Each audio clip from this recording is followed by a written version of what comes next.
প্রচণ্ড গরমের দুপুরে টক ঝাল মিষ্টি কদবেল মাখা হলে কিন্তু আর কিছুই লাগে না। তো আমি দুটো পাকা কদবেল নিয়েছি, আর কদবেল দুটো ছিল বেশ পাকা। এই কদবেল মাখার টেস্ট বাড়ানোর জন্য কিন্তু এই উপকরণগুলো দিতেই হবে। এর মধ্যে রয়েছে ভাজা লঙ্কা আর ভাজা গোটা জিরে, 2 চামচ চিনি আর পরিমাণ মতো লবণ। এগুলোকে একটু মিশিয়ে নিলাম বা একটু গুঁড়ো করে নিলাম। তারপরে দিয়ে দিলাম লেবু পাতা, বেশ ভালো গন্ধ বেরোচ্ছে। আর এই লেবু পাতা দেওয়ার কারণে কিন্তু কদবেল মাখার টেস্ট অনেক গুণে বেড়ে যাবে। এখন কদবেল দিয়ে দিলাম, আর এখন ভালো করে এইভাবে মেখে নিচ্ছি। আর পরিমাণ মতো দিয়ে দিলাম তেল। সরিষার তেল দিলে কিন্তু খুব ভালো হয় খেতে। তো তেল দিয়ে আরও কিছু সময় ধরে এইভাবে একটু মেখে নিলাম।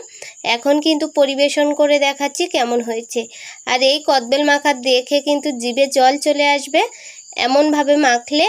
তো এইভাবে একবার হলেও বাড়িতে ট্রাই করে দেখো।